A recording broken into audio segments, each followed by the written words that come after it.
Hello friends, welcome to UPSC Logics, and in this video we shall cover the Ashokan Edicts. So they belong to the Mauryan Empire or the Mauryan period. So without wasting any time, let's begin. The pillars and stupas are supposed to belong to the Hinayana period. This is also known as the Lesser Vehicle period, and this was the first stage of Buddhism. This period lasted from the 6th century to the 1st century BC, and during this particular period no images of Buddha were created. The memory of historical Buddha and his teachings were enough to sustain the practitioners. However, several symbols took the place of various teachings of Buddha or life events of Buddha, and for example lotus is one of them, then the lion is there, then the wheel or the chakra is also there that symbolizes endless circle of birth and rebirth, and so on and so forth. So let us have a look at some of the information in regards to the Ashokan pillars. First of all, the question which came in IAS 2016 was who deciphered the Ashokan inscription, and it was James Prisnap, and he did it in 1837.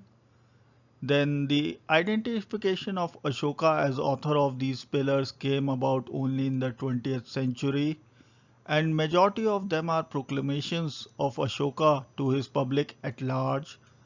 And the languages that have been used in these edicts are: number one, Prakrit and Brahmi script. It varies according to the zones in which the pillars have been found. Then Northwestern Prakrit and Kharoshthi script. Then Greek language and its script, and the Aramaic language and its script. The major themes of Ashokan pillars is his conversion to Buddhism, the description of his efforts to spread Buddhism, and his moral and religious precepts, his social and animal welfare programs. So these are the things that have been covered in his pillars. So let us have a look at the classification of these inscriptions that have been found, and they have been classified according to the surfaces on which they have been found. So broadly speaking, they have been found on rocks, caves and pillars, and major rock edicts have been placed along the border of the empire, and these include the two Kalinga edicts as well. And there are total of 14 major rock edicts, and the two Kalinga edicts 15 and 16 substitute for three edicts, which are 11 of charity and kinship of mankind, Rock Edict 12 of religious tolerance, and 13 on Kalinga War and change of heart, which Ashoka had at a later stage. Let us have a look at what the rock edicts or major rock edicts have to say. Major Rock Edict 1 prohibits animal slaughter. It bans festive gatherings and killing of animals. And during the Ashokan period, only two peacocks and one deer were killed in Ashoka's kitchen, and he wanted to discontinue this practice as well. So Major Rock Edict 1 deals with prohibition of animal slaughter. Major Rock Edict 2 states or provides for care of man and animals, and it also describes about the Cholas, Pandyas, Satpuryas and the Kerala-Putra kingdoms of the South India. So the important point about Major Rock Edict 2 is the mention of all the South Indian kingdoms. Major Rock Edict 3 talks about generosity to Brahmins. It was issued after 12 years of Ashoka's coronation, and it says that Yuktas, who were the subordinate officers, along with Pradeshikas and with Rajukas, who were the ruler officers, shall go to various areas of the kingdom every 5 years and spread the Dham policy of Ashoka. Major Rock Edict 4, it talks about Dham Gosa is ideal to the mankind and not the Berigosa. It also talks about the impact of Dham on society. Major Rock Edict 5 talks about or concerns about the policy towards slaves. He mentions in this Rock Edict, every human is my child. Appointment of Dham Mahatmas is also mentioned in this particular Rock Edict. Major Rock Edict 6 describes king's desire to get informed about the condition of people constantly, and talks about the welfare measures. Major Rock Edict 7 requests tolerance for all religions. Major Rock Edict 8 describes Ashoka's first Dham Yatra to Bodh Gaya and the Bodhi tree. Major Rock Edict 9 condemns popular ceremonies and stresses in ceremonies of Dham. Major Rock Edict 10 condemns the desire for fame and glory and stresses on popularity of Dham. Major Rock Edict 11 elaborates Dham. Major Rock Edict 12 requests for tolerance among different religious sects. Major Rock Edict 13 talks about Ashoka's victory over Kalinga. It also talks about victory of Ashoka's Dham over Greek kings Antiochus, Ptolemy, Antigonus, Magas, Alexander, Cholas, Pandyas, etc. This is also the largest edict and it mentions the Kamboj, Nabaks, Bhuj and Andhra as well. Major Rock Edict 14 describes engravings of inscriptions in different parts of the country. Let us have a look at some of the important points in regards to these pillars. Maski Gujra, Nitur and Odegolam edicts mention the name Ashoka. Number 2. Ashokan edicts were deciphered by James Prinsep in 1837. Number 3. The Topra and Meerut pillars were brought to Delhi by Firoz Shah Tughlaq. Number 4. The Kaushambi pillar was brought to Allahabad by Jahangir. Number 5. The Berat inscription was brought to Calcutta by Cunningham. Number 6. The major rock edicts at Manshera and Shahbaz Gadi are in Kharoshti script. Number 7. The Kandahar inscription is bilingual, written in Greek and Aramaic. And number 8 is that most of the Ashokan edicts are written in Brahmi script. Number 9. The language used in Ashokan edicts except Kandahar is Prakrit. The inscriptions in fragmentary conditions found at Lampaka, Lamghan is in Aramaic. Number 11. In these edicts, Ashoka generally refers to himself by the title Devnam Piye Priyadarshi. Number 12. The Allahabad pillars brought from Kaushambi contain the inscription of Samudragupta and Jahangir as well. Number 14. Major rock edicts are 14 in number. Number 15. Total number of pillar edicts is 13. They are inscribed on 10 pillars, out of which 7 are major pillars edicts and 2 are commemorative pillar edicts. Of the 4 minor pillar edicts, one is known as the Queen's Edict and it is on the Allahabad pillar. This was dedicated to Ashoka's wife Tisrakha or Tiraskshita. In this inscription, the description of his son Tivar is also found. Number 16. Schism edicts, 1 each, are found on Allahabad, Sanchi and Sarnath pillars, and they are also called the inscription for stopping the division.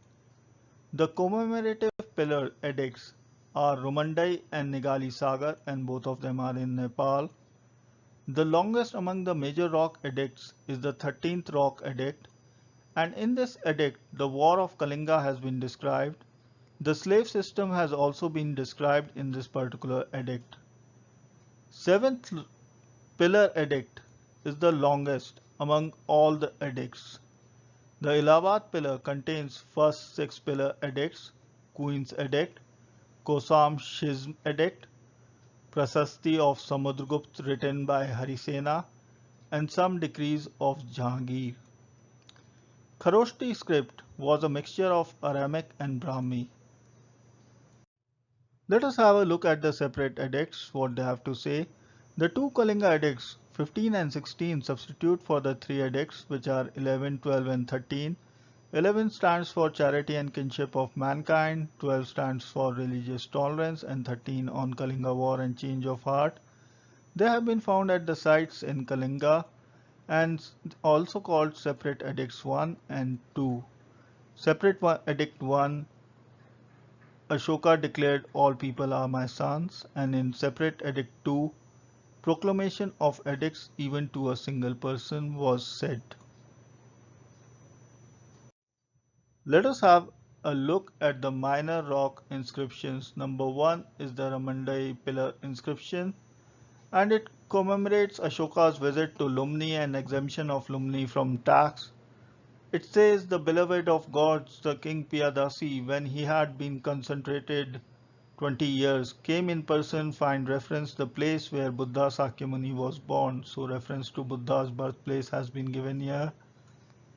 It talks about Ashoka then and says he caused a stone enclosure to be made and a stone pillar to be erected. As the Lord was born here in the village of Lumni, he has exempted it from tax and fixed his contribution, which means that since Buddha was born in Lumni, Lumni had paid all its taxes. Number 2 is the Queen Edict, and it mentions about the second queen of Ashoka, and it says, on the order of the beloved of gods, the officers everywhere are to be instructed that whatever may be the gift of the second queen, whether a mango grove, a monastery, an institution for dispensing charity, or any other donation, it is to be counted to the credit of the queen, the second queen, the mother of Tivala, Karuvaki. So Karuvaki and Tisrakha were the same, don't get confused here. It is the same person with different names mentioned in different history books as a different name. Let us have a look at the Barbara cave inscription, and this particular cave inscription discusses giving away the Barbara cave to the Jivika sect of the Buddhism, and it says the king of Magad, Piyadasi, greets the order and wishes it prosperity and freedom from care. You know, sirs, how deep is my respect for the faith in Buddha, Dham, and Sangha. So Ashoka talks about his faith in Buddha, Dham, and Sangha in this particular cave inscription. Then comes the Nigali Saga pillar inscription, and this was originally located at Kapilavastu, and it mentions that Ashoka increased the height of stupa of Buddha, Konkanman, to its double size. It says, the beloved of gods, the king Piyadasi, when he had been concentrated 14 years, increased the stupa of Buddha's Kona Kaman to double its former size, and when he had been consecrated.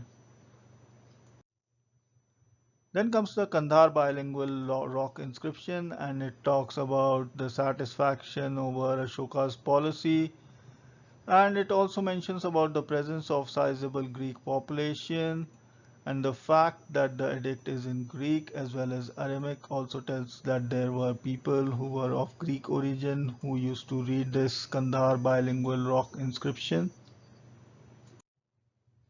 So let us have a look at some of the points in regards to the pillar edicts. Number 1 is Ashoka's 7 pillar edicts have been found at Topra, Meerut, Kaushambi, Rampurwa, Champaran and Mehrauli. Minor pillar edicts have been found at Sanchi, Sarnath, Ramandai and Nigali Sagar, as we have already seen. The spotted and white sandstone were sourced from Mathura to build these pillars, and buff colored sandstone and quartzite was sourced from Amravati. Let us have a look at these particular pillars. There are 7 in number. So pillar edict 1 talks about Ashoka's principle of protection to people. Pillar edict 2 defines dham as minimum of sins, many virtues, compassion, liberty, truthfulness and purity. Pillar edict 3 talks about abolition or abolishes sin of harshness, cruelty, anger and pride. Pillar edict 4 deals with duties of the Rajkuas or Rajukas. Pillar edict 5 gives us a list of animals and birds which should not be killed on some day, and another list of animals which should not be killed at all occasions. And it also describes release of 25 prisoners by Ashoka. Pillar Edict 6 talks about the Dham policy of Ashoka. Pillar Edict 7 talks about the works done by Ashoka for Dham policy, and it says that all sects desire both self-control and purity of mind. So guys, this was some information about the Ashokan rock pillars and cave inscriptions and the major and minor edicts. So I hope you have enjoyed this video. If you are a first time watcher, do subscribe to this channel. In case you are a regular subscriber, do not forget to press the bell icon, and same goes for you new subscribers. So subscribe to this channel, and Jai Hind.